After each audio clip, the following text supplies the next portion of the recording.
The gunshot still echoed in Katherine Foster's ears as she stood over her husband's fresh grave. 3 days had passed since James had been shot dead by cattle rustlers, but the sound of that fatal bullet never seemed to stop ringing. April in Shafter, Texas, 1878, was supposed to bring spring renewal, not this crushing grief that threatened to drown her with every breath. Catherine Katie, to those who knew her well, clutched the small leather Bible to her chest, her knuckles white with strain. The cemetery had emptied of the few mourners who'd attended the burial, leaving her alone with the mound of dirt that now separated her from the man she'd loved for 7 years.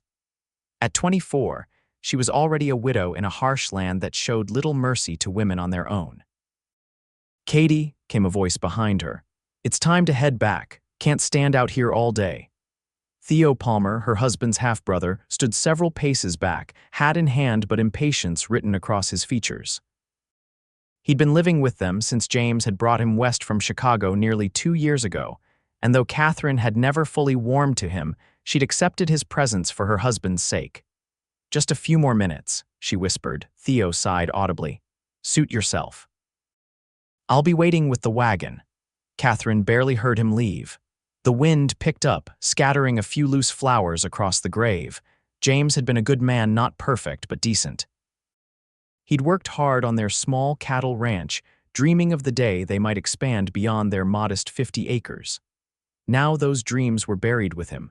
The ride back to the ranch was silent. Catherine stared unseeing at the passing landscape, her thoughts as empty as the vast Texas sky above. The small, whitewashed house came into view, and her chest tightened. How could she walk through that door knowing James would never again be there to greet her? "We need to talk about what happens next," Theo said as he helped her down from the wagon. His tone was businesslike, lacking any warmth. Catherine nodded numbly. Of course they would need to discuss the future. The ranch wouldn't run itself, and with just the two of them, decisions had to be made. Inside, Catherine removed her black bonnet and sat at the worn oak table where they'd shared so many meals. Theo remained standing, pacing slowly, his eyes never quite meeting hers. "James left some debts," he said finally. Catherine looked up, confusion breaking through her grief. "Debts? What debts? We were managing fine. You wouldn't have known about them. He didn't want to worry you." Theo pulled a folded paper from his vest pocket. "Got the bank breathing down my neck now that he's gone. Nearly $800 owed." "That's impossible," Catherine protested. "James would have told me." "Well, he didn't," Theo snapped, then softened his tone. "Look, I'm sorry, but that's the truth of it. And without him, there's no way to work the ranch properly, no way to pay it off." Catherine's mind raced. "We can sell some of the cattle, or I could take in laundry from town." Theo laughed, the sound harsh in the quiet house. "That might cover the food we eat, but not much else. Face it, Katie, this place is finished without James." "This is my home," she said firmly, though her voice trembled. "I'm not leaving." "Then you best figure out how to come up with $800 by the end of the month." Theo's eyes narrowed slightly. "Or the bank takes everything." That night, Catherine cried herself to sleep in the bed she'd shared with James, clutching his shirt to her face to breathe in what remained of his scent. Sorrow and fear tangled inside her, making sleep fitful and dreams dark. When morning came, she rose with swollen eyes but a determined spirit. She would find a way to save their home. For the next 2 weeks, Catherine threw herself into the work of the ranch. She'd always helped James, but now she took on tasks that left her muscles aching and her hands blistered. Theo did the minimum required, spending more time in town than helping with the cattle or repairs. Each evening she carefully counted the money they had saved, and each night the total fell woefully short of what they needed. On a particularly hot afternoon, Catherine was mending fence posts when she heard riders approaching. 3 men on horseback came into view, and she recognized Clyde Whitaker, the banker from Shafter, among them. "Mrs. Foster," Whitaker called out as they drew close. "I've come to discuss the matter of your loan." Catherine wiped her dusty hands on her skirt. "Mr. Whitaker, I'm working as hard as I can to gather the funds. If you could just give me a bit more time, I'm afraid time is the one thing I cannot extend," the banker said, his jowly face impassive. "Business is business, Mrs. Foster. Your husband's signature is on those loan papers and payment is due." But surely there's some arrangement we can come to, Katherine pleaded. One of the other men, whom she recognized as the owner of the saloon in town, spoke up. Where's that brother-in-law of yours? He's the one we should be talking to. As if summoned, Theo appeared from the direction of the house. Gentlemen, he said, nodding to the visitors, I see you've come about the debt. The conversation that followed seemed to happen at a distance for Katherine, as though she were watching from outside her body. Theo and the men spoke in low tones, occasionally glancing her way. Finally, Whittaker nodded and the men turned to leave. What did they say? Katherine asked when they were alone. Theo's face bore a look she couldn't read. I bought us a little time, don't worry about it now. But Katherine did worry. The unease that had been her constant companion since James's death grew stronger with each passing day. Theo began disappearing for hours, sometimes returning smelling of whiskey and wearing new clothes Katherine knew they couldn't afford. 3 weeks after the funeral, Katherine was awakened before dawn by the sound of a wagon outside. She quickly dressed and went to investigate, finding Theo loading her few possessions into the back. What are you doing? She demanded. Theo barely looked at her. Get your coat, we're leaving. Leaving? I'm not going anywhere, this is my home. Not anymore. Theo finally turned to face her. The bank's taking it, we've got to be out by noon. Katherine felt as though the ground had been pulled from beneath her feet. But you said we had more time. I said don't worry about it, Theo cut her off. And I handled it, now get your things. Where are we going? Something shifted in Theo's expression. We're not going anywhere together, I've made arrangements for you. Cold dread settled in Katherine's stomach. What kind of arrangements? The kind that settles the debt and gives you a roof over your head. Theo avoided her eyes. You're a burden I can't afford, Katie, not with winter coming and no way to work this place alone. The realization of what he meant struck her like a physical blow. You've sold me, she whispered, like I'm cattle. Theo had the decency to look uncomfortable. Not sold exactly, more like secured you a position with Lloyd Jenkins from up near Amarillo. Katherine had heard of Jenkins, a wealthy cattle baron with a reputation for cruelty to those who crossed him. I won't go, she said, backing away. You have no right. I have every right, Theo snarled, grabbing her arm. James left everything to me as next of kin, the ranch, the cattle. And responsibility for you. Jenkins paid off the bank loan and gave me enough to start fresh elsewhere. It's done, Katie. Katherine fought against his grip. James wouldn't have left everything to you. There must be a will if there was. I never saw it, Theo said coldly. Now we can do this easy or hard, but you're getting on that wagon. In the struggle that followed, Katherine managed to break free long enough to run toward the barn, thinking to saddle a horse and escape. But Theo was faster, catching her before she'd gone 20 yards. The back of his hand connected with her cheek, sending her sprawling to the dirt. Don't make this worse than it has to be, he panted, standing over her. Jenkins will be here by midday. You best be ready. Stunned and aching, Katherine was half dragged back to the house. Theo locked her in the small storage room off the kitchen, leaving her with only a canteen of water and her grief for company. Hours passed in that dark space. Katherine moved from disbelief to rage to a sort of hollow acceptance. She'd lost James, and now she would lose her home.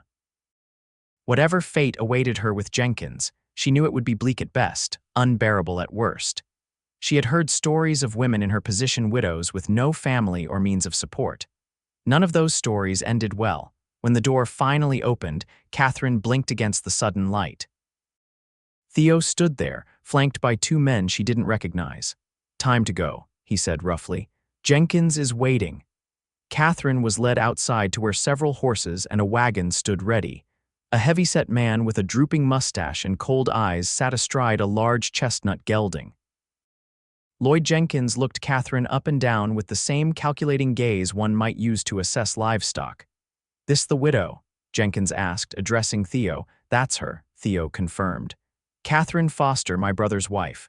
Jenkins nodded slowly. Bit skinny, but she'll do. Can she cook? Well enough, Theo replied, as if Katherine weren't standing right there. Good. I need someone to feed the hands and keep house. Jenkins turned his attention to Katherine. You'll be treated fair if you work hard and don't cause trouble. My last housekeeper ran off with a cowhand. Won't be tolerating that sort of nonsense. Katherine stared at him, hatred burning in her chest but fear keeping her silent. This was the man who'd bought her from her own brother-in-law. "Get her in the wagon," Jenkins ordered one of his men. "I want to make it to the crossing before dark." Katherine's few belongings were already loaded. As rough hands guided her toward the wagon, she cast one last desperate glance at the only home she'd known since her marriage. Theo wouldn't meet her eyes. "You'll pay for this," she whispered to him as she passed. "If not in this life, then the next." Theo flinched but said nothing as Katherine was lifted into the wagon bed. The driver, a weathered man with a permanent scowl, barely acknowledged her presence. Another rider took position behind the wagon, and Jenkins led the small procession away from the ranch. Katherine watched her home grow smaller in the distance until it disappeared entirely beyond a rise. Only then did she allow herself to weep, silent tears tracking through the dust on her face. The wagon jolted over the uneven trail, each bump a reminder of how quickly her life had been upended. They traveled north for several hours, the Texas landscape stretching endlessly around them. Katherine sat numb, trying to think of a way to escape but seeing no opportunity with 3 armed men surrounding her. As the sun began its descent, Jenkins called for them to stop near a stand of scrub oak trees. "Make camp here," he ordered. "We'll reach the crossing tomorrow." While the men busied themselves with the horses and a fire, Katherine sat apart, her mind racing. She'd heard that Jenkins's ranch was nearly 100 miles north. Once there, surrounded by his men and isolated from any town, her chances of getting away would be even slimmer. "Eat," the driver said gruffly, handing her a plate of beans and salt pork. Katherine took it automatically but couldn't bring herself to eat. Her stomach was too tight with fear and anger. When darkness fell, she was directed to sleep in the wagon, while the men laid their bedrolls around the fire. Sleep seemed impossible, but exhaustion eventually overtook her. Katherine drifted into restless dreams filled with James's voice calling her name, only to wake with a start as dawn broke. The camp came alive with activity as the men prepared to continue their journey. Katherine moved mechanically, helping to pack up when directed, her mind focused on finding some opportunity to flee, if she could just get to one of the horses while the men were distracted. They had just finished loading the wagon when the sound of approaching hoofbeats made everyone pause. Jenkins drew his pistol and his men tensed, hands moving to their weapons. A lone rider appeared over the rise, moving at an unhurried pace. He sat tall in the saddle, his face obscured by the wide brim of his hat. As he drew closer, Katherine could make out a lean but muscular build and a dark duster coat that had seen its share of trail dust. "Morning," the rider called, raising one hand in greeting as he approached. "Hope I'm not intruding." Jenkins kept his pistol ready but lowered it slightly. "State your business, mister." The stranger reined in his horse, a magnificent black stallion that looked like it could outrun anything on 4 legs. "Just passing through," he said easily. "Name's Ryan Blackburn. Was heading to Shafter when I spotted your camp." Katherine's attention sharpened at the mention of Shafter. The stranger Ryan had pushed back his hat now, revealing a face tanned by the sun, with keen blue eyes that missed nothing. He couldn't be much older than 30, she guessed, though the weathered quality of his features made it hard to be certain. "We're not looking for company," Jenkins said flatly. Ryan's gaze moved past Jenkins to where Katherine stood beside the wagon. Something flickered in his expression concern, perhaps before his face returned to its casual mask. "Fair enough," he said. "Though I was hoping to share your fire for a quick cup of coffee before moving on. Been riding since before dawn." Jenkins hesitated, clearly wanting the man gone but unwilling to appear inhospitable, a dangerous insult in these parts. "1 cup," he finally said. "Then you'll be on your way." Ryan dismounted with the fluid grace of a man who'd spent most of his life in the saddle. He led his horse to where the others were hitched and secured it before approaching the fire. Katherine watched him carefully. There was something in the way he carried himself, a watchful alertness beneath the relaxed exterior that reminded her of the lawman who occasionally passed through Shafter. "Much obliged," Ryan said, accepting a tin cup of coffee from the driver. His eyes met Katherine's briefly over the rim as he drank. She looked away quickly, not wanting Jenkins to notice any exchange between them. "You heading to Shafter for business or pleasure?" Jenkins asked, his tone making it clear he was simply being polite. Ryan shrugged. "Little of both. Got some horses to sell and thought I might take in whatever passes for entertainment in town." "Not much to see in Shafter," Jenkins remarked. "Better off continuing to San Antonio if it's civilization you're after." "Maybe so," Ryan agreed. He finished his coffee and handed the cup back to the driver. "Appreciate the hospitality. I'll leave you folks to your travels." He turned as if to go, then paused, glancing at Katherine again. "Madam," he said with a slight tip of his hat. Katherine nodded silently, desperately wishing she could communicate her situation to this stranger. Something about him made her think he might help if he knew, or at least not turn a blind eye. Ryan had just reached his horse when Jenkins's impatience got the better of him. "Mount up," he called to his men. "We've wasted enough daylight." In the flurry of activity that followed, Katherine found herself being steered toward the wagon again. As she climbed up, she risked another glance at the stranger.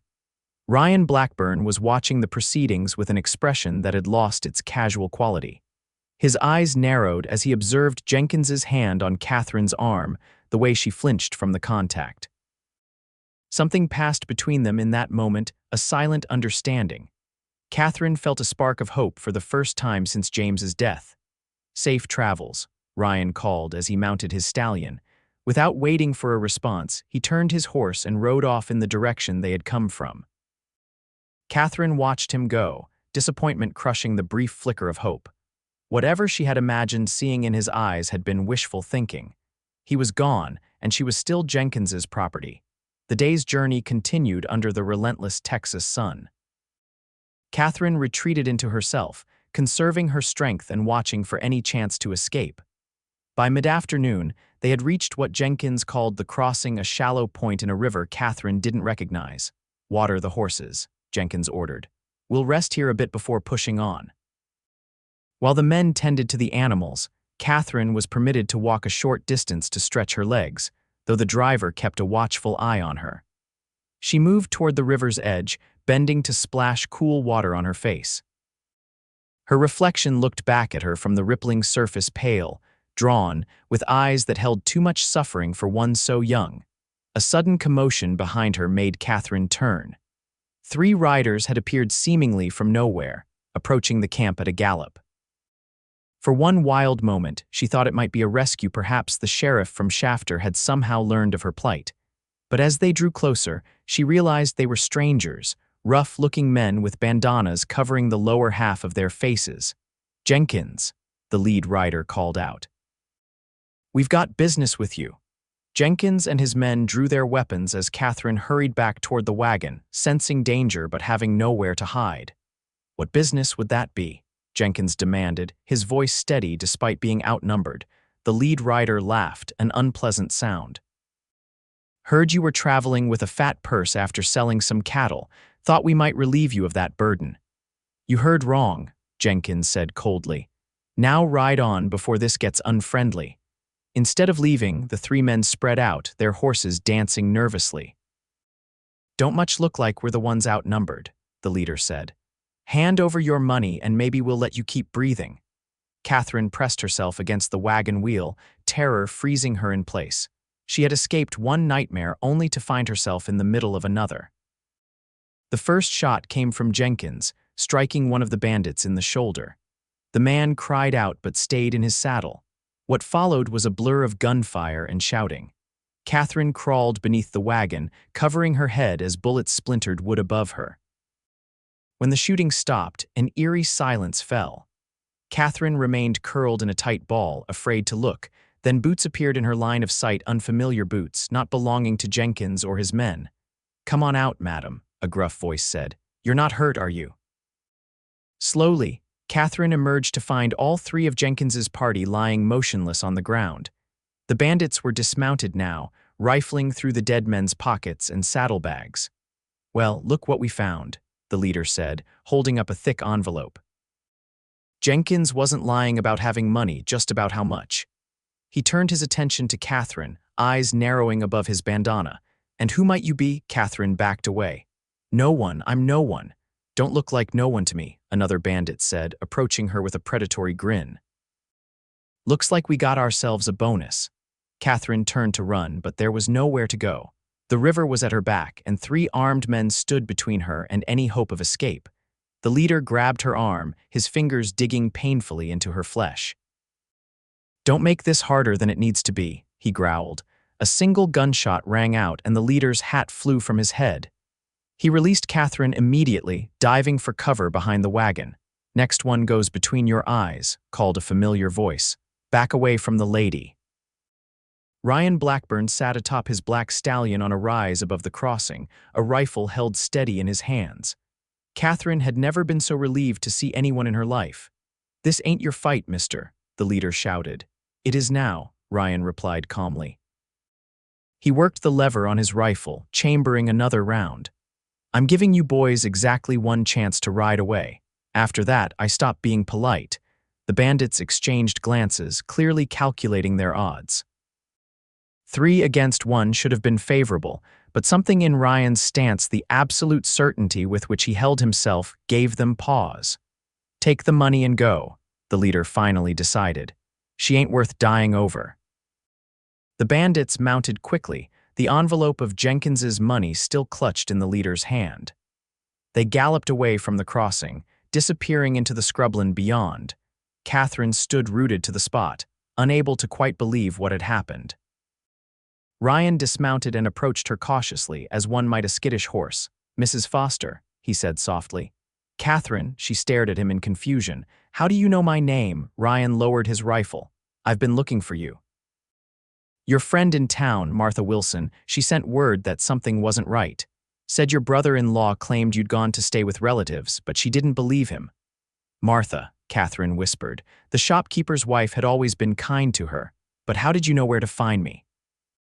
I was in Shafter on business when I heard about your husband's passing. Martha approached me, knowing I used to ride with the Rangers. When I started asking questions about you, your brother-in-law got nervous. I followed him to the bank, then to a meeting with Jenkins. Ryan's expression darkened. Wasn't hard to figure out what kind of deal they'd made. Katherine's legs suddenly felt too weak to support her. She sank to the ground, the enormity of all that had happened overwhelming her. He sold me, she said, her voice hollow. My husband's brother sold me to pay a debt I'm not even sure existed. Ryan knelt beside her, keeping a respectful distance. I believe you're right about that. The banker was mighty evasive when I asked about your husband's accounts. Something didn't add up. He glanced at the bodies of Jenkins and his men. I'd hoped to catch up to you before anything like this happened. I'm sorry I wasn't faster. Katherine looked at the dead men without remorse. They were taking me to Jenkins's ranch. I don't know what would have happened to me there. Nothing good, Ryan said grimly. He stood and offered his hand. We should move on. Those bandits might decide to come back with friends. Katherine hesitated only briefly before taking his hand. His grip was strong but gentle as he helped her to her feet. Where will we go? I can't go back to Shafter. Theo, your brother-in-law won't be a problem, Ryan interrupted. I made sure of that before I left town. Something in his tone made Katherine look up sharply. You didn't kill him. No, Ryan's mouth quirked in a half-smile. But I did make sure the sheriff knows exactly what kind of business he's been conducting. Selling a woman, even a widow with no means, isn't looked upon kindly in these parts. He'll be facing a judge by now. Relief washed over Katherine. Thank you, she whispered. Ryan nodded once, then turned businesslike. Let's see what supplies we can salvage, then be on our way. They worked quickly to gather food, water, and ammunition from the wagon. Ryan insisted Katherine take Jenkins's heavy coat, as the nights could be cold on the trail. He helped her mount his stallion, then swung up behind her. Hold on, he said, his voice close to her ear. Midnight here can cover ground faster than any horse I've ever known. Katherine gripped the saddle horn as the powerful animal sprang forward. She was acutely aware of Ryan's presence at her back, the solid warmth of him, the steady way he handled the reins. For the first time in weeks, she felt something other than grief or fear. She felt safe. They rode north, away from both Jenkins's ranch and Shafter. When Katherine asked where they were headed, Ryan simply said, somewhere you can start fresh. As the miles passed beneath Midnight's hooves, Katherine gradually relaxed against Ryan's chest. The rhythmic motion of the horse and the steady beat of Ryan's heart lulled her into a state between waking and sleeping. The nightmare of the past weeks began to recede, if only temporarily. They made camp that night in a sheltered hollow, far from any trail. Ryan built a small fire and prepared a simple meal from their supplies. Katherine watched him move with efficient grace, his actions speaking of years spent living in the open. "Were you really a ranger?" she asked as they sat before the fire. Ryan nodded. "For 5 years. Left about 2 years ago to start my own horse ranch up in the Panhandle." "Is that where we're going? Your ranch, for now," he said. "It's isolated enough to give you time to decide what you want to do next. No one will find you there unless you want to be found." Katherine stared into the flames. "I don't know what I want anymore. Everything I had is gone." "Not everything," Ryan said quietly. "You're still here, still fighting."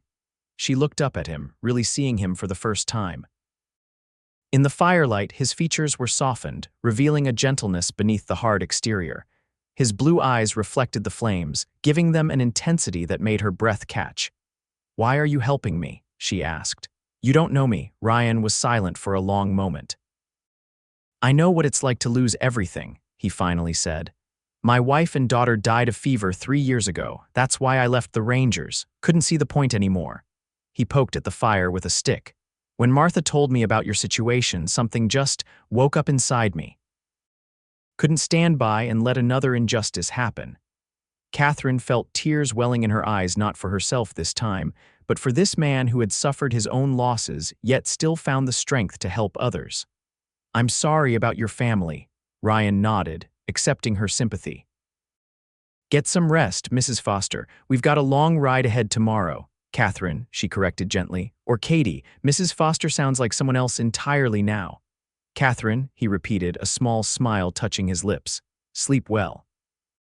That night, wrapped in Jenkins's coat and lying near the fire, Katherine dreamed not of James or Theo or the horrors of the past weeks, but of open plains and freedom. And somewhere in those dreams was a pair of kind blue eyes watching over her.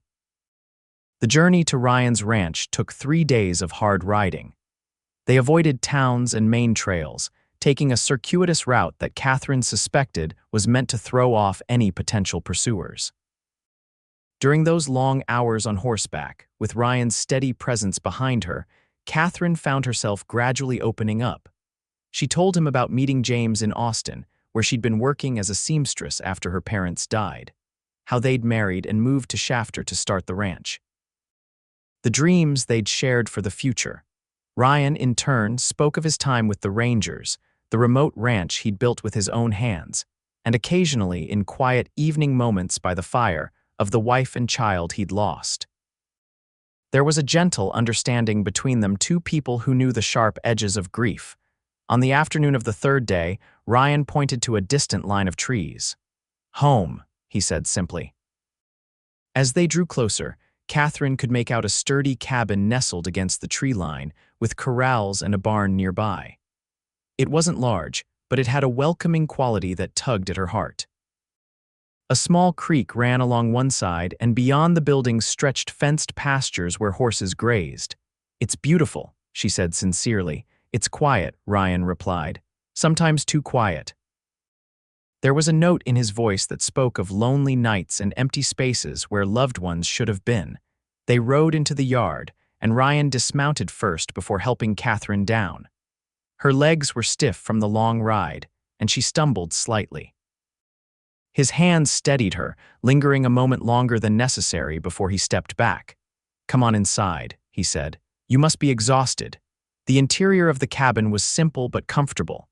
A main room served as kitchen and living area with a stone fireplace dominating one wall. 2 doors led off to what Katherine assumed were bedrooms. Everything was neat and functional, though distinctly masculine in its sparseness. "You'll take my room," Ryan said, opening one of the doors. "I'll bunk in the spare room where I keep supplies." Katherine started to protest, but Ryan raised a hand. "I insist. Get settled while I see to Midnight and fix us something to eat." Left alone, Katherine explored the bedroom, a large bed with a handmade quilt, a dresser with a small mirror above it, a window looking out toward the creek. On the bedside table sat a framed photograph, a pretty woman with a solemn-looking toddler on her lap. Ryan's family. Katherine's heart ached for his loss. She used the basin of water Ryan had brought to wash away the trail dust, then changed into the clean shirt he'd loaned her, comically large but blessedly fresh. When she emerged, Ryan was at the stove, cooking what smelled like rabbit stew. "Feel better?" he asked, glancing up. Katherine nodded, tucking a strand of hair behind her ear self-consciously. "I must look a fright, you look." Ryan seemed to search for the right word. "Alive, after what you've been through, that's no small thing." They ate at the rough-hewn table, hunger making the simple stew taste like the finest restaurant fare. Ryan explained that his nearest neighbor was 5 miles away, an elderly trapper who minded his own business, and the closest town was Tascosa, nearly 20 miles to the southeast. "You'll be safe here," he assured her. "No one knows to look for you in these parts." "How long can I stay?" Katherine asked, the question that had been weighing on her mind finally finding voice. Ryan looked surprised. "As long as you need to. I've got plenty of space and winter's still a ways off." Relief flooded through her. "I won't be a burden. I can cook and clean, mend clothes, whatever's needed." "You're not a servant, Katherine," Ryan said firmly. "You're a guest. The only thing you need to do is recover your strength and decide what you want to do next." That night, lying in Ryan's bed, surrounded by the lingering scent of him leather and pine, and something uniquely masculine, Katherine stared at the ceiling and wondered what exactly she did want. For so long, her future had been tied to James and the ranch. Now, with both gone, she felt adrift. The thought of starting over somewhere new was both terrifying and strangely exhilarating. The days fell into a gentle rhythm at the ranch. Katherine insisted on contributing, taking over the cooking and helping with chores around the cabin. Ryan spent his days working with the horses, magnificent animals that he bred and trained to sell to ranchers, and the occasional cavalry officer who found his way to the remote property. Katherine loved watching him with the horses, especially the younger ones. His patience and quiet strength won their trust in a way that reminded her of how he'd approached her with respect and an understanding of her fear. A week passed, then 2. Katherine's grief for James remained, but it changed, becoming something she could carry rather than something that threatened to drown her. She began to notice simple pleasures again, the way morning light filtered through the trees, the taste of fresh coffee, the satisfaction of bread baking in the oven. And increasingly she noticed Ryan, the grace with which he moved. The rare but transformative smile that appeared when one of the colts mastered a new skill. The thoughtful way he listened when she spoke, as if her words really mattered. One evening, as they sat on the porch watching the sunset paint the sky in shades of orange and purple, Ryan turned to her with an unusually hesitant expression. "I'm riding into Tascosa tomorrow for supplies," he said. "Thought you might want to come along, get a change of scenery." Katherine felt a flutter of anxiety. "Is it safe? What if someone recognizes me?" "No one in Tascosa would know you from Shafter," Ryan assured her. "And it might do you good to see something beyond these 4 walls and the corral." She considered for a moment, then nodded. "I'd like that. And I should get some proper clothes. I can't keep wearing your shirts forever." Ryan's eyes flickered over her, taking in the way his blue work shirt hung on her smaller frame. "I don't know," he said, his voice lighter than usual. "They don't look half bad on you."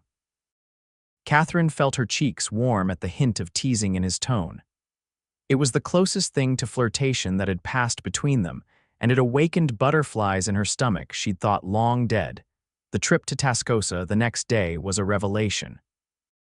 Katherine had forgotten what it felt like to be among people, to browse shop windows and make simple decisions about purchases. Ryan was patient, waiting outside the dressmaker's shop while she was fitted for 2 new dresses and some basic undergarments. When she emerged with packages wrapped in brown paper, the look of approval in his eyes made her feel almost pretty again. They ate lunch at the small hotel restaurant, a luxury after weeks of their own cooking, and Ryan insisted on buying her a ribbon for her hair from the general store. It was blue, almost the exact shade of his eyes, though Katherine didn't mention this coincidence. As they prepared to leave town, Ryan stopped at the post office. "Need to check if there's any mail," he explained. When he returned to where Katherine waited with the horses, his expression was troubled. "News from Shafter," he said quietly. "Your brother-in-law escaped custody before they could get him to the county seat for trial. Sheriff's been looking, but no sign of him yet." Katherine's newfound sense of security cracked. "He wouldn't come looking for me, would he?" Ryan's jaw tightened. "If he's smart, he'll head for Mexico or California, but men like that aren't always smart." He helped her mount her horse, a gentle mare he'd chosen specifically for her. "Don't worry. Even if he somehow learned where you are, he'd have to get through me to reach you." The conviction in his voice should have been comforting, but it only heightened Katherine's fear, not for herself, but for Ryan. She'd already lost one man to violence. The thought of losing another was unbearable. Another? The thought caught her by surprise. When had she started thinking of Ryan as someone she could lose? As someone who belonged to her in some way? The ride back to the ranch was quieter than their journey to town had been. Katherine was lost in thought, trying to make sense of the feelings stirring within her. It seemed disloyal somehow to be developing these emotions for Ryan when James had been dead barely 2 months. Yet there was no denying the way her heart quickened when Ryan smiled at her, or how safe she felt in his presence. Was it simply gratitude for his rescue, or something deeper taking root? That night, Katherine wore one of her new dresses for dinner, a simple blue calico that nonetheless fit properly, unlike Ryan's oversized shirts. She'd pinned her hair up with more care than usual and fastened the blue ribbon around the knot. When she entered the main room, Ryan looked up from where he was setting the table. He went very still, his eyes widening slightly as he took in her appearance. "You look." He cleared his throat. "That's a nice dress." "Thank you," Katherine said, oddly pleased by his reaction. "It feels good to wear proper clothes again." Dinner was rabid again, but Ryan had made an effort, adding wild onions and the last of the potatoes from his root cellar. They spoke of everyday things. The mare Katherine had ridden seemed to be favoring her left foreleg. The roof would need patching before winter. A wolf had been seen near the north pasture. It was domestic and comfortable in a way that made Katherine's chest ache with both happiness and guilt. She shouldn't be feeling this contentment so soon after James's death. She shouldn't be noticing the way firelight caught in Ryan's hair, or how his hands, strong enough to break a wild horse, could be so gentle when passing her a cup of coffee. After dinner, Ryan surprised her by producing a battered chessboard. "Do you play?" he asked. "My father taught me as a boy, haven't had a partner in years." "James tried to teach me," Katherine admitted. "I wasn't very good." "I'll go easy on you," Ryan promised with that rare smile that transformed his face. They sat at the table, the chessboard between them, and Ryan patiently refreshed her memory of how each piece moved. His fingers brushed hers occasionally as he demonstrated, sending little shivers up her arm. The game progressed slowly, with Katherine making cautious moves and Ryan offering quiet suggestions when she found herself in difficulty. It was during one such moment, as she considered her next move, that she found the courage to ask the question that had been on her mind all day. "Ryan," she said softly, "what happens when it's time for me to leave?" His hand, reaching to move a pawn, froze midair. "You're thinking of going?" "No," Katherine said quickly. "Not yet, but eventually. I can't stay here forever, can I?" Ryan set the pawn down carefully. "Why not?" The simple question caught her off guard. Because this is your home, your life. I'm an unexpected complication." "Is that how you see yourself? As a complication?" Ryan's blue eyes held hers across the board. "Because that's not how I see you at all." Katherine's heart beat faster. "How do you see me then?" Ryan looked away, his expression suddenly vulnerable. "As a second chance. For both of us, maybe." The words hung in the air between them, heavy with meaning. Katherine realized she'd been holding her breath and exhaled slowly. "Ryan," a sound from outside interrupted her, the distant but unmistakable whinny of a horse where there shouldn't have been one. Ryan was on his feet instantly, moving to the window. "Stay here," he said, his voice low and tense. He took his rifle from its place above the door and checked that it was loaded. "What is it?" Katherine whispered, fear gripping her. Probably nothing. Maybe that wolf getting too close to the corral. But his posture told a different story. Lock the door behind me. Don't open it unless you hear my voice. Before she could protest, Ryan slipped outside into the darkness. Katherine locked the door as instructed, then moved to the window, straining to see or hear anything in the night. Minutes stretched endlessly, each one increasing her dread.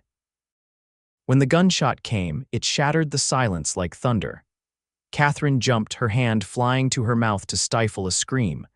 Another shot followed, then a third, then nothing. Katherine stood frozen, torn between the safety of the cabin and the desperate need to know what had happened to Ryan. Had he been hurt? Was he lying out there wounded or worse? The decision was made for her when something heavy crashed against the door. Katherine grabbed the kitchen knife, a poor weapon, but the only one available, and backed away toward the bedroom. Katherine. Ryan's voice strained but unmistakable. Open the door, she rushed forward, fumbling with the lock in her haste. When the door swung open, Ryan stumbled in, blood staining his left sleeve. You're hurt, she gasped, helping him to a chair. It's nothing, a graze. He grimaced, pressing his right hand against the wound. But we've got trouble. What happened? Who's out there? Ryan's expression was grim. Your brother-in-law found us, and he's not alone. Fear turned Katherine's blood to ice. Theo here. Ryan nodded, him and 2 others. I managed to hit one of them, but they've got cover in the trees. He winced as he shifted his arm. They'll be back once they regroup. Katherine moved quickly to get water and clean cloths. How did they find us? Must have been asking questions in Tascosa, Ryan said, allowing her to remove his shirt to tend his wound. Someone might have mentioned me bringing a woman back to my ranch. Wouldn't take much for Theo to put it together. The bullet had indeed only grazed his upper arm, leaving a bloody furrow that looked worse than it was. Katherine cleaned it carefully, trying to keep her hands steady. What do we do? She asked, wrapping a bandage around his arm. Ryan's eyes met hers. We can try to make a stand here, or we can run. Either way, it's dangerous. If we run, where would we go? I've got a friend, another ex-ranger with a place about 30 miles west. If we could reach him, we'd have help. Katherine tied off the bandage. Then we run, she said firmly. I won't have you killed defending me. Ryan studied her face for a moment, then nodded. We'll need to move fast. Take only what you can carry. I'll get the horses ready. They worked quickly, gathering essentials: food, water, ammunition. Katherine changed into her old clothes, more practical for hard riding than her new dress. Ryan doused all the lamps except one, positioning it to cast shadows that might make it appear they were still inside. Ready? He asked, buckling on his gun belt. Katherine nodded, though her heart was racing with fear. Ready. They slipped out the back door of the cabin and made their way to the barn, where Ryan had already saddled Midnight and Katherine's mare. The night was clear, with a half-moon providing enough light to see by but plenty of shadows for cover. We'll head for the creek and follow it west, Ryan whispered as he helped Katherine mount. The water will hide our tracks. Just as they were about to ride out, a voice called from the darkness near the cabin. Blackburn, we know you're in there. Send out the woman, and maybe we won't burn the place down around your ears. Katherine recognized Theo's voice, and hatred burned hot in her chest. Ryan placed a steadying hand on her arm. They still think we're inside, he murmured. That gives us a head start. Follow me and stay close. They urged their horses forward, keeping to the shadows as they circled away from the cabin toward the creek. Katherine held her breath, expecting shouts of discovery at any moment. But they reached the water without alarm being raised. Ryan led them into the shallow creek, the horses' hooves splashing softly as they moved upstream. Behind them, Theo continued to call threats toward the empty cabin. They had gone perhaps half a mile when a shout of rage indicated their deception had been discovered. They're gone. Check the barn. Now we ride, Ryan said, turning his horse toward the open prairie beyond the creek. Hold on tight. The horses surged forward, breaking into a gallop as soon as they cleared the water. Katherine bent low over her mare's neck, gripping with her knees as they raced across the moonlit landscape. Ryan rode beside her on Midnight, the powerful stallion setting a pace that her mare struggled to match. Behind them came the sound of pursuit hoofbeats and angry shouts. Katherine didn't dare look back. focusing instead on staying in her saddle as they thundered across the uneven ground. They rode hard for what seemed like hours, the moon tracking across the sky above them. Eventually, Ryan signaled for them to slow as they approached a dense stand of trees. "We'll cut through here," he said, breathing hard. "It'll be harder for them to follow, and the horses need a breather." Inside the small wood, they dismounted. Ryan led the horses deeper into the trees while Katherine collapsed against a trunk, her legs trembling from the long ride. "Did we lose them?" she whispered when Ryan returned. "For now." He crouched beside her, listening intently. "But they'll keep searching. Theo seems determined." "It's not just about me anymore, is it?" Katherine realized. "When you shot one of his men, it became personal," Ryan confirmed. "Men like that can't stand to lose face." They rested for only a short time before continuing, now at a more sustainable pace. Ryan guided them using the stars, keeping them on a westward trajectory toward his friend's ranch. As dawn approached, they found another small copse of trees for shelter. "We'll stop here for a few hours," Ryan decided. "The horses need rest and so do we. I'll take first watch." Katherine was too exhausted to argue. She used Ryan's bedroll, spreading it in a small clearing while he secured the horses. Sleep claimed her almost instantly, pulling her down into darkness. She woke to Ryan's hand on her shoulder, gently shaking her. "Katherine," he whispered urgently. "We need to move." The sun was high. She'd slept longer than intended. "What is it?" Riders coming from the east. Could be Theo and his men, could be someone else. Either way, we can't risk being found. They packed quickly and mounted up. Ryan led them south now, away from the approaching riders but still angling westward when possible. The day grew hot, and their water supply dwindled. By mid-afternoon, both humans and horses were suffering from thirst and fatigue. "There's a line shack that belongs to the Flying W Ranch somewhere in these parts," Ryan said, squinting at the horizon. "If we can find it, we might get water and better shelter for the night." The line shack, when they finally located it as the sun was setting, was little more than 4 walls and a roof, with a small corral for horses. But it had a well with sweet water and enough space inside for them to stretch out. Ryan insisted on checking the surrounding area before allowing Katherine to dismount. "Looks clear," he reported, "but we'll keep the horses saddled just in case." Inside the shack, they found basic provisions: beans, coffee, some jerky left by the ranch hands who occasionally used the outpost. Ryan built a small fire in the stone fireplace, keeping it low to minimize smoke that might be seen from a distance.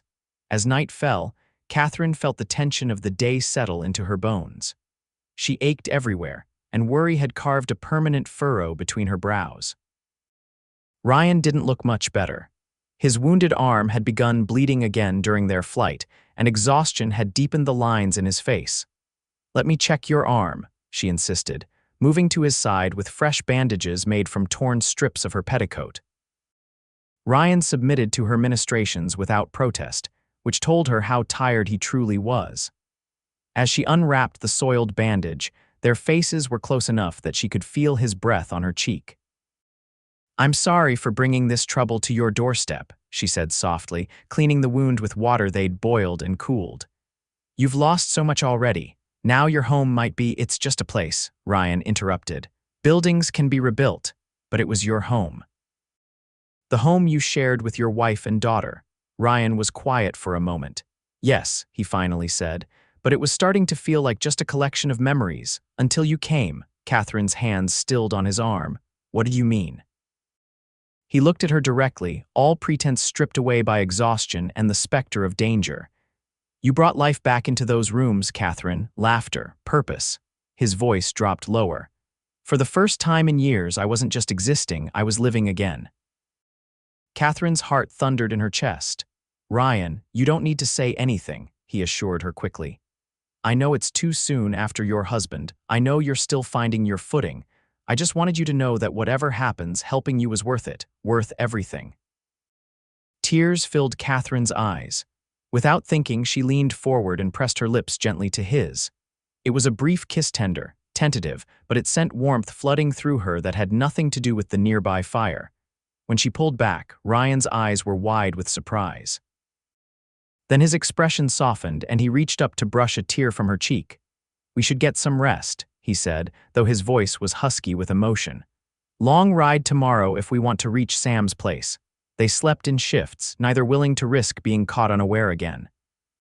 Katherine took the first watch, sitting by the small window with Ryan's pistol in her lap. She watched him sleep, his face relaxed in a way it rarely was while awake. In that moment, she acknowledged the truth she'd been avoiding. She was falling in love with him. It wasn't the same as what she'd felt for James. That had been a young woman's love, steady, comfortable, built on shared dreams of a simple life. What she felt for Ryan was different, forged in crisis, tempered by loss, and somehow deeper for it all. When it was her turn to sleep, Katherine dreamed of a future she hadn't dared imagine since James's death: a home, children, love. But in these dreams, it was Ryan by her side, his blue eyes crinkling at the corners when he smiled. Morning brought renewed determination. They set out at first light, Ryan estimating they could reach his friend's ranch by midday if they pushed hard. The terrain grew more rugged as they rode west, with rocky outcroppings and deeper ravines breaking up the landscape. "Perfect country for an ambush," Ryan commented grimly as they picked their way through a narrow pass. "Stay alert." They had almost cleared the pass when a rifle shot echoed off the stone walls. Katherine's mare reared in panic, nearly unseating her. Ryan wheeled Midnight around, drawing his pistol in one fluid motion. "There," he shouted, pointing to a ledge above them where a puff of gun smoke betrayed the shooter's position. More shots followed, forcing them to take cover behind a large boulder. The horses stamped nervously, eyes rolling in fear. "It's Theo," Katherine said, recognizing her brother-in-law's voice as he called down to them. "Give it up, Blackburn. You're trapped." Ryan checked his ammunition, his expression grim. "He's between us and the way out. And there's at least one more with him, maybe two." "What do we do?" Katherine asked, flinching as another bullet struck the rock near her head. Ryan studied their surroundings, then pointed to a narrow fissure in the canyon wall about 50 yards away. "If we can reach that opening, it might lead through to the other side of this ridge. It's our best chance." The distance seemed impossible under gunfire. Katherine's stomach twisted with fear. "They'll shoot us before we get halfway there. Not if one of us provides a distraction." Ryan's eyes held a resolve that terrified her. "I'll draw their fire. You make a run for that opening." "No," Katherine grabbed his arm. "I won't leave you. You have to," Ryan insisted. "One of us needs to get through, and you're the better rider on open ground."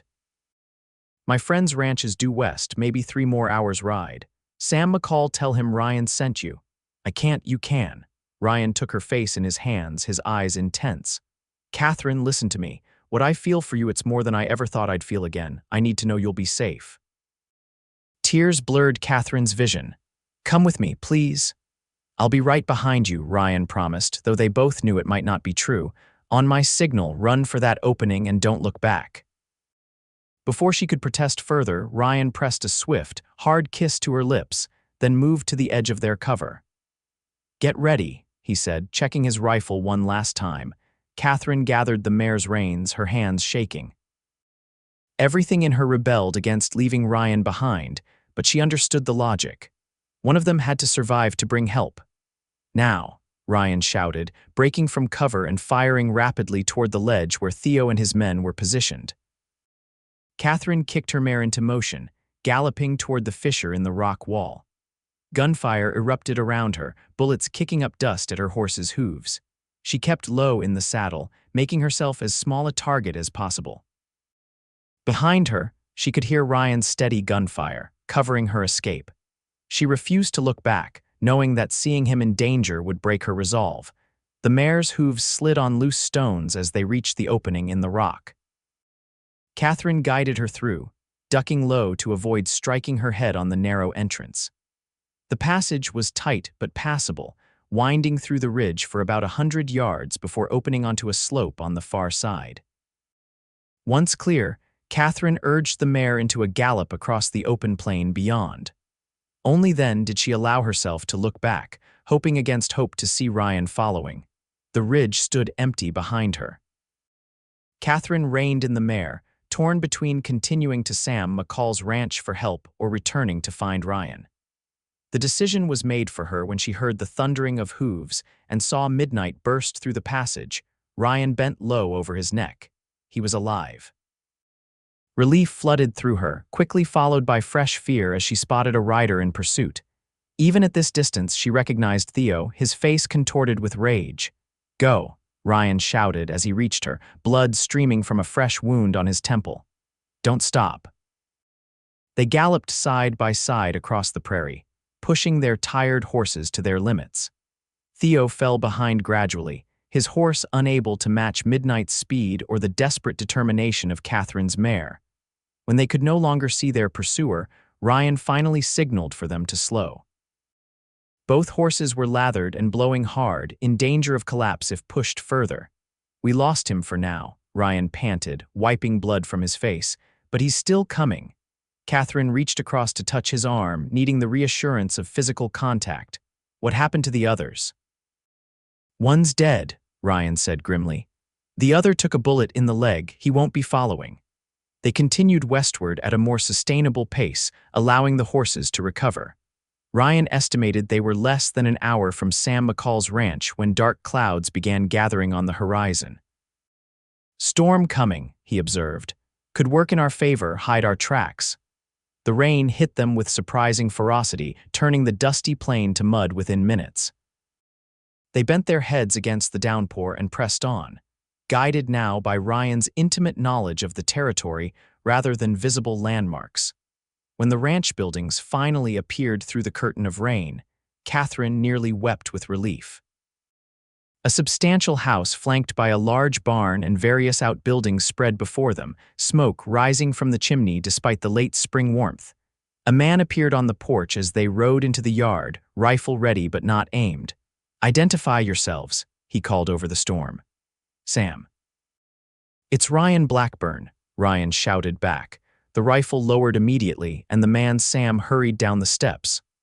"Ryan, good God, man, you look half dead. Get these horses to the barn and bring your friend inside." Within minutes, they were in the warm kitchen of the main house, dripping water onto the plank floor. Sam McCall was a bear of a man with a graying beard and sharp eyes that missed nothing. He took in Ryan's wounds and Catherine's exhausted state with a single glance. "Martha," he bellowed. "Bring hot water and the medicine chest." A plump woman with kind eyes hurried in, exclaiming at the state of their visitors. "Land sakes, Ryan Blackburn, what trouble have you gotten yourself into now?" As Ryan briefly explained their situation, Martha bustled about, providing towels and dry clothes. She led Katherine to a bedroom to change, clucking sympathetically over her bedraggled appearance. "Don't you worry, dear," she assured Katherine. "Sam and Ryan rode together for years. There's nothing those two can't handle between them." When Katherine returned to the kitchen in a borrowed dress, she found Ryan with his wounds freshly bandaged, a cup of coffee laced with whiskey in his hand. Sam was already organizing his ranch hands for defense, stationing men at strategic points around the property. "Your brother-in-law sounds like a real piece of work," Sam said to Katherine, "but he'd be a fool to attack a place this well-manned." "Theo doesn't always make smart decisions," Katherine replied, "especially when his pride is hurt." Sam nodded. "Well, let him come, we'll be ready." That night, after a hot meal that tasted like the finest feast to their hungry bodies, Katherine and Ryan were given separate rooms down the hall from each other. Despite her exhaustion, Katherine found sleep elusive. Every sound from outside had her sitting up, expecting an attack. After an hour of tossing and turning, she finally rose and pulled on the robe Martha had loaned her. The house was quiet as she padded down the hallway to Ryan's door. She hesitated only briefly before knocking softly. The door opened almost immediately, revealing Ryan still fully dressed, his expression alert. "Katherine, what's wrong?" "Nothing," she said. I couldn't sleep." Understanding softened his features. He stepped back, inviting her in. The room was simply furnished with a bed, a chest of drawers, and a chair by the window where Ryan had apparently been sitting watch. "I keep thinking about what would have happened if you hadn't found me," Katherine said, wrapping her arms around herself. "If you hadn't come looking." Ryan moved closer, his eyes intent on her face. "But I did find you, and I'd do it again." "Why?" she whispered, though she thought she already knew the answer. Instead of replying with words, Ryan closed the distance between them. His kiss was different from the desperate one they'd shared in the canyon tender at first, then deepening as Katherine responded. Her hands moved to his chest, feeling the strong heartbeat beneath her palms. When they finally broke apart, Ryan rested his forehead against hers. "I think I've been looking for you my whole life," he said softly. "I just didn't know it until now." Catherine's heart swelled with emotion. "I'm afraid," she admitted. "Afraid of losing you when I've only just found you." "I'm not going anywhere," Ryan promised. He led her to the bed and sat beside her, keeping a respectful distance despite the intimacy they'd just shared. "When this is over, when your brother-in-law is no longer a threat, we can decide what comes next, together." Katherine looked at their intertwined hands. "I want there to be a future for us, Ryan, but I need you to know I'll always carry James in my heart. He was my husband and I loved him." "I understand," Ryan said, and she knew he truly did. "Just as Emily and little Sarah will always be part of me." He touched her cheek gently. "But the heart is a remarkable thing. It doesn't divide love, it multiplies it." Katherine leaned into his touch. "Stay with me tonight, just to sleep. I don't want to be alone," Ryan nodded. They lay down together on top of the covers, Katherine's head resting on his chest, his arm secure around her. For the first time since James's death, she felt completely safe. Morning brought clear skies and no sign of Theo. Sam's ranch hands reported nothing unusual during their night watches. As the day progressed without incident, Katherine began to hope that perhaps Theo had given up or lost their trail in the storm. "Don't let your guard down," Ryan cautioned when she voiced this hope. "Men like Theo don't just walk away. He's out there watching, waiting for an opportunity." Sam concurred. "I've sent word to the marshal in Tascosa. With luck, he'll send a deputy out this way to investigate." 3 days passed in this state of watchful waiting. Katherine found herself settling into the rhythm of the ranch, helping Martha with household tasks and spending evenings with Ryan, their bond strengthening with each conversation, each shared smile, each brief touch when no one was looking. On the 4th day, as Katherine was hanging laundry in the yard, she spotted a rider approaching from the east. Her heart raced until she recognized the dusty duster and badge of a lawman. "Deputies here," she called to Martha, who hurried inside to inform the men. Ryan and Sam emerged to greet the newcomer, a weathered man with a drooping mustache, who introduced himself as Deputy Marshal Fletcher from Tascosa. "Understand you folks have been having trouble with a man named Palmer," the deputy said after dismounting. "Got a wire from the sheriff in Shafter about him, wanted for murder and kidnapping, among other things." "Murder?" Katherine echoed, looking to Ryan in confusion. The deputy nodded grimly. "Killed a banker named Whitaker before he fled Shafter. Sheriff thinks it was over some kind of sour deal." The pieces fell into place in Katherine's mind. Theo had killed Whitaker likely to silence him about the fraudulent debt he'd used as an excuse to sell her to Jenkins. "Have you seen any sign of Palmer in these parts?" Fletcher asked.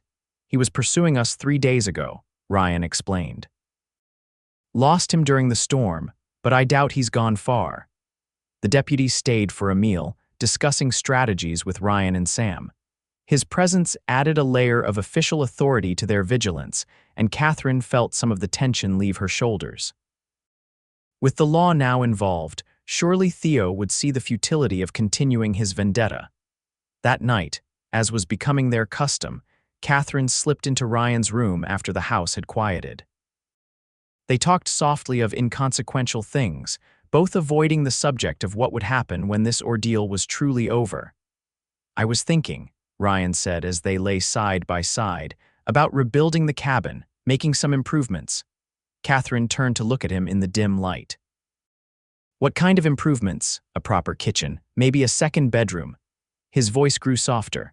"A garden out back where someone with a green thumb might grow vegetables and flowers." Her breath caught as she realized what he was suggesting. "Ryan." "I'm not asking for promises," he said quickly. "Just telling you that when I think about the future now, I see you in it." Katherine's heart filled with a joy so intense it was almost painful. "When I think about my future," she whispered, "all I see is you." The kiss they shared then was a promise in itself tender and full of hope for days to come. Katherine fell asleep in Ryan's arms, dreaming of a garden in bloom and a home filled with love. She woke to chaos. Gunshots and shouting erupted from the direction of the barn. Ryan was already up, pulling on his boots and reaching for his gun belt. "Stay here," he ordered. "Lock the door behind me," but Katherine was already grabbing her borrowed dress. "I'm coming with you." "Katherine, I won't hide while you risk your life for me," she said firmly. "Not again." Ryan hesitated, then nodded once. "Stay close and do exactly as I say." They hurried downstairs to find Sam and the deputy already at the front windows, rifles ready. Martha was loading shotguns in the kitchen, her usually cheerful face set in determined lines. "4 riders hit the North Corral," Sam reported. "Set fire to the hay storage. My boys are trying to contain it, but they're pinned down by gunfire." Through the window, Katherine could see flames leaping into the pre-dawn sky. Men were scurrying for cover as bullets kicked up dust around them. "Palmer?" Ryan asked. The deputy nodded grimly. "Spotted him directing the others. Man's determined, I'll give him that." "What's the plan?" Katherine asked, trying to keep her voice steady. "Sam and I will circle around through the orchard," Deputy Fletcher said.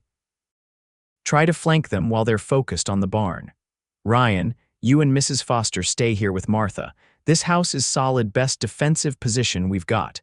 Ryan looked like he wanted to argue but nodded.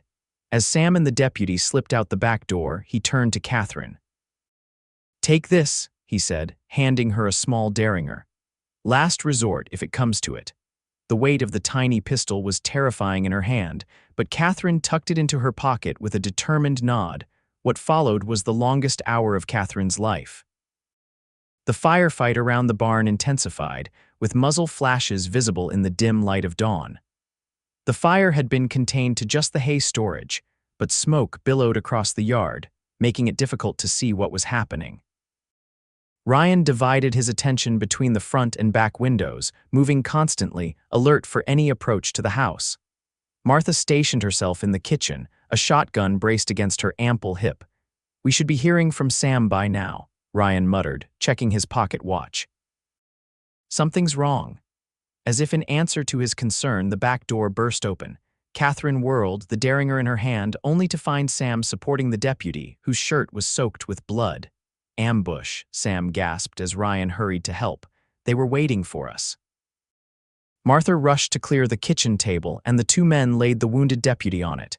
His breathing was labored, his face gray with pain. "How bad?" Ryan asked as Martha cut away the bloodied shirt. "Bad enough," Sam replied grimly. "Bullets still in there, near his lung from the sound of his breathing." While Martha worked to stabilize the deputy, Ryan and Sam conferred by the window. "They've got us surrounded," Sam said quietly. "At least 2 men on each side of the house." They're working their way closer under cover of the smoke. Katherine felt cold fear settle in her stomach. This was no longer just about her innocent people were being hurt because of Theo's obsession. "I could try to draw them off," she suggested, her voice stronger than she felt. "If they see me leaving, Theo might follow."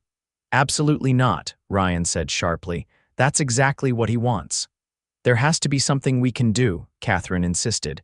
"We can't just wait for them to burn us out like they tried with the barn." A tense silence followed as they all considered their limited options.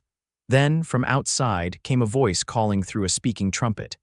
"Katherine, I know you're in there. Come out now and no one else needs to get hurt." Theo's voice sent a chill through her despite the growing warmth of the day. She moved to the window, careful to stay out of sight. "Don't even think about it," Ryan warned, seeing her expression. "I'm tired of running," Katherine said quietly. "Tired of other people being hurt because of me." "He'll kill you," Ryan said, his voice breaking slightly. "Or worse." Katherine looked at the wounded deputy, at Martha's worried face, at Sam's grim determination. Then she looked at Ryan, memorizing the features she'd come to love: the steady blue eyes, the strong line of his jaw, the tiny scar at his temple. "I have a plan," she said, "but I'll need your trust." Ryan studied her for a long moment, then nodded. "Tell me." Katherine outlined her idea quickly. It was dangerous and depended on precise timing, but it might just work. Sam listened with growing approval while Ryan's expression remained troubled. It's too risky, he objected. Do you have a better idea? Katherine challenged. Ryan looked away, then back at her with resignation. No. But I don't have to like it. I don't like it either, Katherine admitted. But it's our best chance. The plan was set in motion with Sam's reluctant blessing. Katherine changed into one of her new dresses, the blue one that matched Ryan's eyes, and carefully pinned up her hair. If she was going to face Theo, she would do it with dignity. Remember, Ryan said as they prepared at the back door, I'll be right behind you. The moment you're clear of the line of fire, I know, Katherine interrupted, squeezing his hand. I trust you. Their eyes held for a moment, a lifetime of unspoken feelings passing between them. Then Ryan bent and kissed her once, hard and quick. Be careful, he whispered against her lips. Katherine stepped onto the back porch, her hands raised to show she was unarmed. Theo, she called, I'm coming out. Hold your fire. There was a moment of silence, then Theo's voice came from the direction of the corral. Come forward where I can see you. Katherine walked slowly down the steps and into the yard, keeping her movements deliberate and calm despite the terror coiling in her stomach. The smell of smoke from the smoldering hay storage filled her nose, and she could see the bodies of 2 ranch hands who had been caught in the initial attack. Theo emerged from behind the corral, a rifle in his hands and a triumphant smile on his face.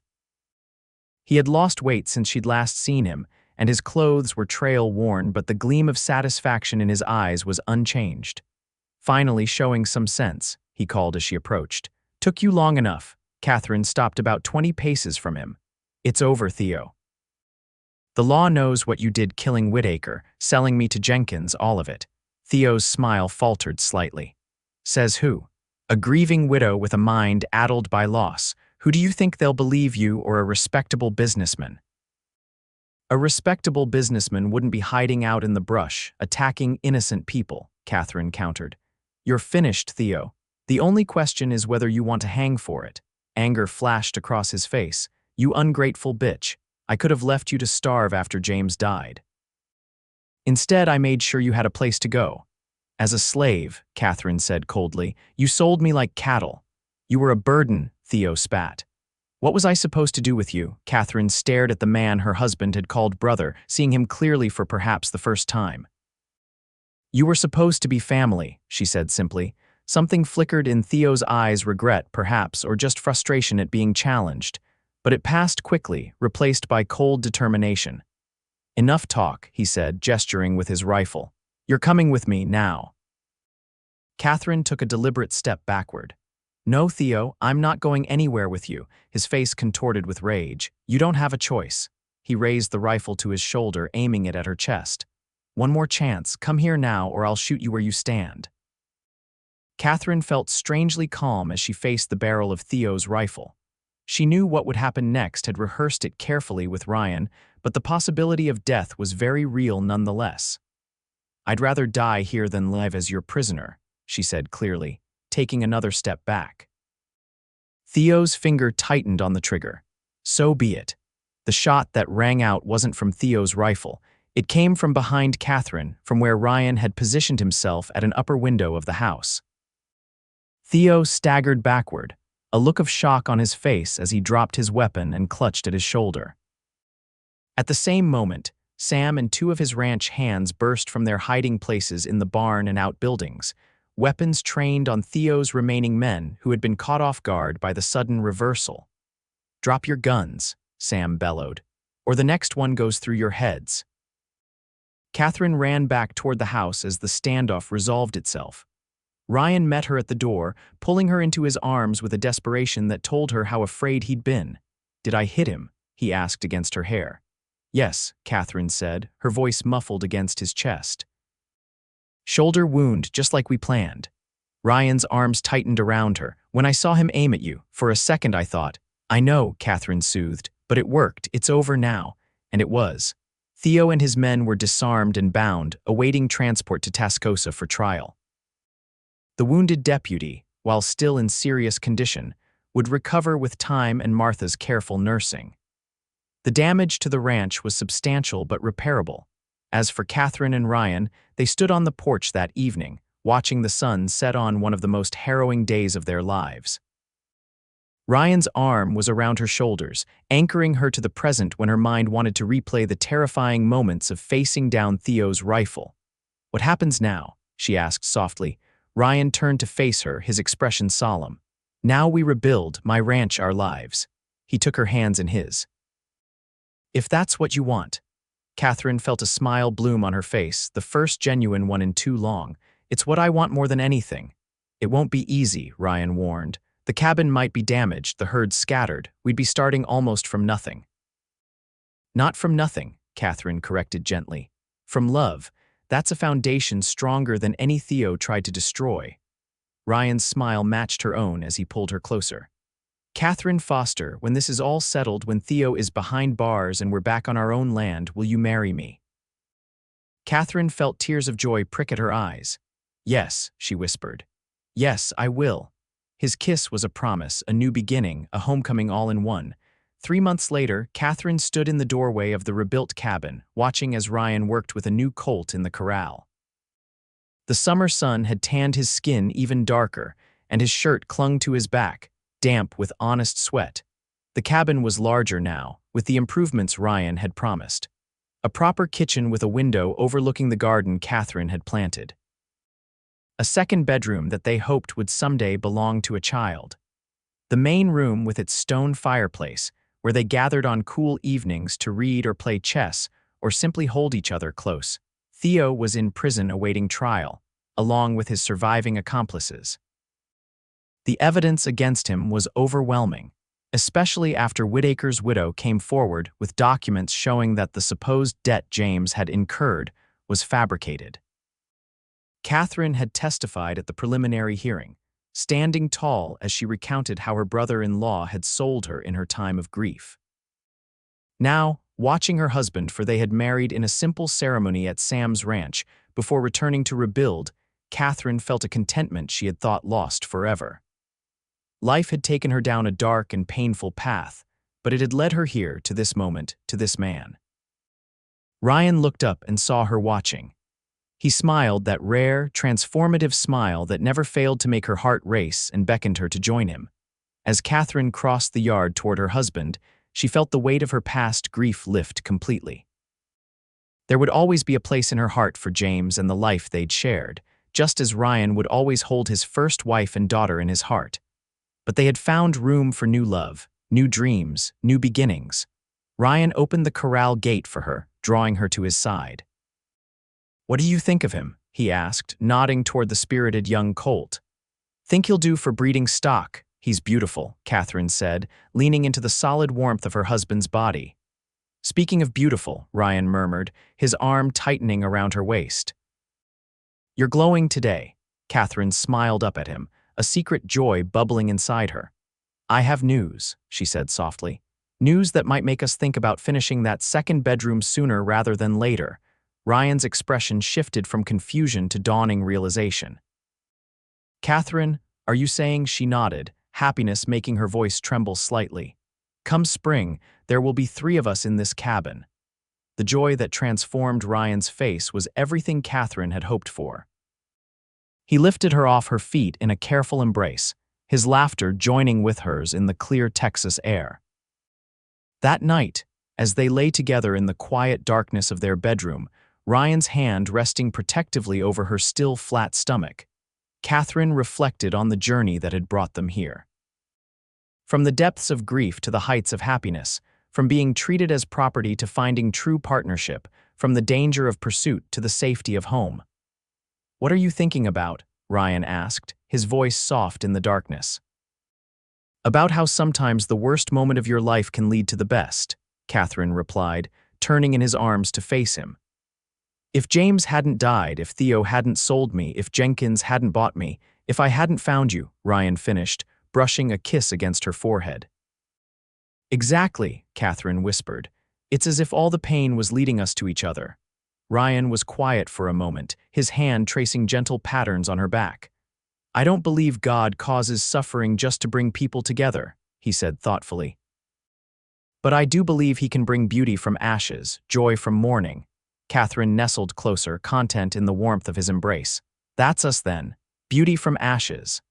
As she drifted toward sleep, Katherine knew that whatever challenges the future might hold, they would face them together. The woman who had once been sold in her grief had found not just safety with her cowboy, but a love deeper and truer than she had ever imagined possible. A love that had healed them both and promised a future bright with hope. And that, she thought as sleep claimed her, was worth every step of the difficult journey.